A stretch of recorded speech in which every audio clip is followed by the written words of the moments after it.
Al principio de la Biblia hay una extraordinaria profecía en un versículo que muestra el drama de la caída de la humanidad y además cómo Dios previó levantar a la humanidad desde el inicio, ¿no?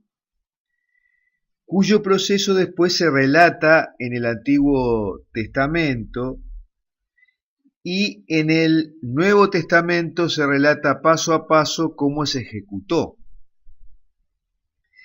Y tiene su conclusión en la reversión del pecado por la sangre que derramó Jesús en el Gólgota cuando lo crucificaron.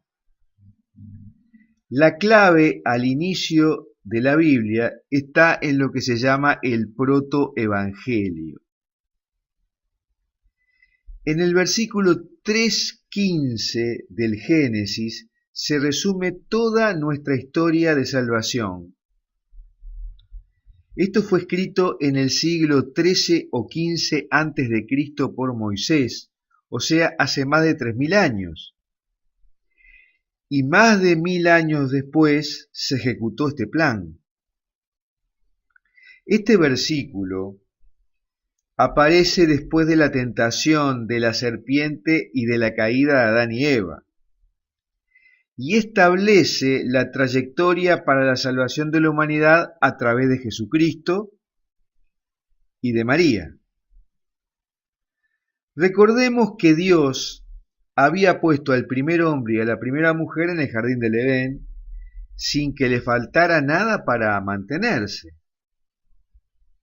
Y en medio del jardín había dos árboles: el árbol de la vida, que sustentaba la vida de los primeros humanos, y el árbol del conocimiento del bien y del mal.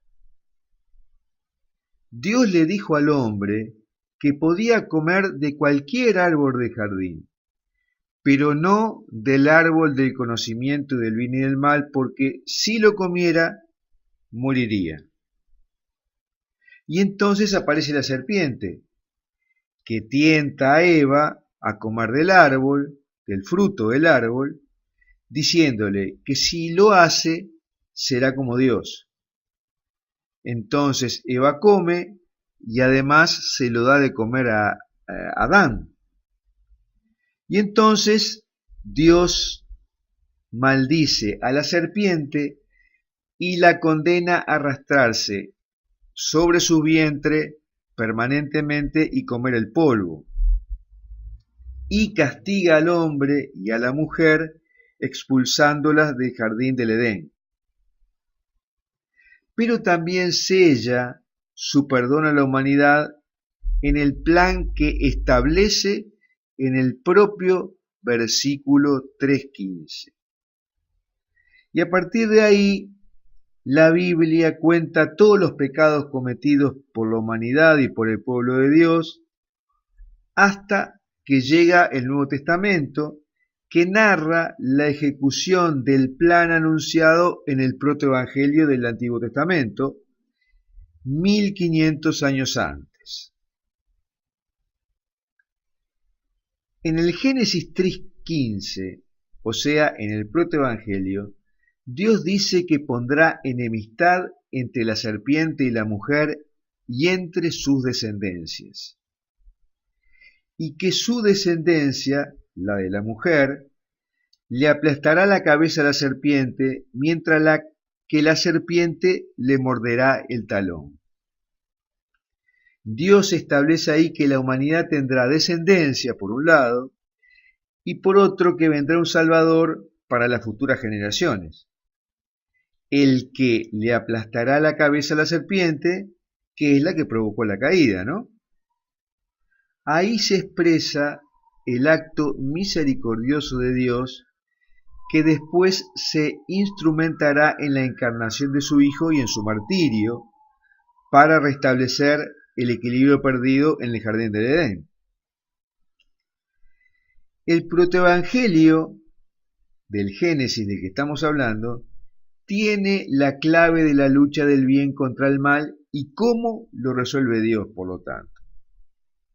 Prestemos atención a lo que dice Dios sobre cada personaje. Hablándole a la serpiente, Dios le dice, yo pondré enemistad entre ti y la mujer. O sea que Dios pondrá enemistad entre el maligno y María, que es la mujer. Y agrega, pondré enemistad entre tu simiente y su simiente. O sea, entre la descendencia de la serpiente, que es el mal y el anticristo, y la descendencia de María, que es Jesús. Ella te aplastará la cabeza y tú le herirás su talón. Esto significa que la descendencia de María, junto con María, aplastará la cabeza del maligno, que es la serpiente, y la serpiente herirá a Jesús a través, como sabemos, de la crucifixión. Este evangelio tiene además dos profecías ocultas, si lo vemos más en detalle. Uno es la de la Inmaculada Concepción, porque la descendencia de Eva, que se rebelará contra el maligno, deberá ser preservada del pecado, porque de otra forma no podría oponerse al mal. Y por eso el sí de María es el acto de guerra hacia la serpiente. Y si seguimos más adelante, predice el nacimiento del Mesías cuando habla de la simiente de la mujer. La segunda profecía es la derrota de Satanás por el Mesías, que le pisará la cabeza a la serpiente, o sea, al maligno, o sea, al anticristo. Y que en ese proceso le morderá el talón, lo cual es el martirio y la muerte de Jesús. Nota además que en la profecía habla de cabeza o cráneo. Esto no ha sido un acto simbólico, sino que efectivamente la sangre derramada por Jesús llegó hasta el propio cráneo de Adán, el primer hombre, y lo limpió de los pecados. Veamos cómo es esto. La tradición dice que el cráneo de Adán fue salvado en el arca de Noé. Noé luego se lo entregó a su hijo Sem, quien luego se lo dio a Melquisedec, que era el sacerdote rey de la antigua Jerusalén. Melquisedec lo entregó en una zona que se llama Gólgota o Calvario, justamente por el enterramiento del cráneo ahí. Ambas cosas, Gólgota o Calvario, quiere decir cráneo. Jesús fue clavado en una cruz en el Gólgota, y debajo de ella había sido enterrado el cráneo de Adán en la antigüedad. De modo que la sangre de su crucifixión llegó hasta el cráneo de Adán y lo restauró con su bendición de sangre en los hechos, en la realidad, no simbólicamente. Hoy la iglesia del Santo Sepulcro de Jerusalén está construida sobre el Gólgota y tiene dos lugares santos muy populares, que son el lugar donde Jesús fue crucificado y la tumba donde fue enterrado.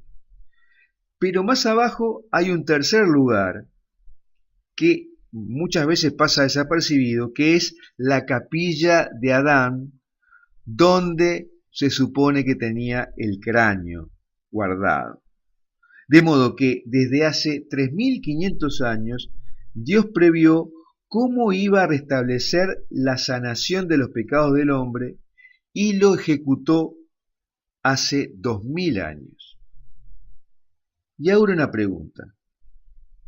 ¿Tú crees que esta interpretación de los versículos de la Biblia y los hechos de la pasión que estamos relatando es razonable o es muy tirada de los pelos?